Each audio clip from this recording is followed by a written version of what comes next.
La misandrie est un terme relativement nouveau qui se définit comme l'aversion, le mépris ou les préjugés enracinés à l'égard du sexe masculin. Comme son pendant, la misogynie, la misandrie est une forme de sexisme. Parmi les déclarations courantes pouvant être interprétées comme misandriques, citons: les filles dominent, les garçons bavent. Un homme ne comprendrait pas, et les hommes ne s'intéressent qu'à une seule chose, le sexe. Les féministes radicales voient beaucoup de misogynie dans le monde, mais minimisent l'existence de la misandrie. Les tendances culturelles actuelles semblent indiquer que l'opinion publique est d'accord avec les féministes. Les préjugés à l'égard des femmes sont diaboliques, les préjugés à l'égard des hommes sont naturels et normaux. Certaines universités et écoles supérieures prennent des mesures pour éradiquer ce qu'elles appellent la masculinité toxique de leurs étudiants masculins. Dans les classes plus jeunes, ce qui était autrefois considéré comme une turbulence normale chez les garçons est aujourd'hui souvent perçu comme une menace pour la société. Selon certains experts, la meilleure chose à faire pour les jeunes garçons est de ressembler davantage aux filles. Bien entendu, ces points de vue sont misandriques. Quelle est la position de la Bible sur le sujet de la misandrie et comment un chrétien doit-il réfléchir à ce sujet? Une vérité fondamentale est que les préjugés, la haine et l'envie sont des péchés, le résultat de la chute de l'homme. La haine du sexe opposé, quelle que soit la manière dont elle est dirigée, est mauvaise.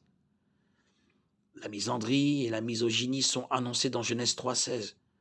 Depuis la désobéissance d'Adam et Ève et leur rejet de l'autorité de Dieu sur eux, les hommes et les femmes sont sujets à des conflits dans leurs relations. Les femmes ont un désir naturel de contrôler les hommes, tandis que les hommes ont la force et la volonté de faire de même avec les femmes.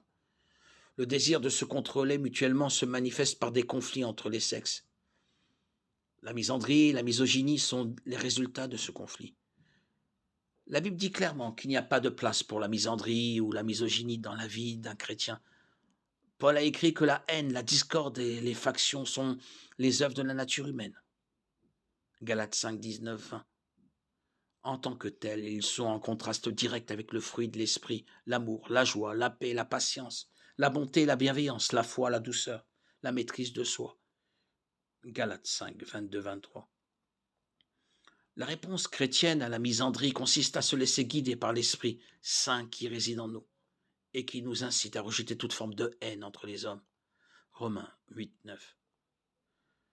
Si nous adoptons les philosophies d'une culture corrompue, qu'il s'agisse de la misogynie, du machisme ou de la misandrie, de la féministe radicale, nous soumettons à l'influence de la chair pécheresse.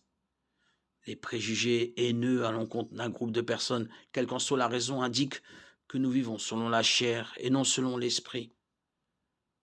Pour combattre la haine et les préjugés, il faut d'abord s'abandonner à l'esprit qui est en nous, remplir notre esprit des vérités de l'Écriture et vivre en conséquence. Ceux qui se conforment à leur nature propre se préoccupent des réalités de la nature humaine, tandis que ceux qui se conforment à l'esprit sont préoccupés par ce qui est de l'esprit.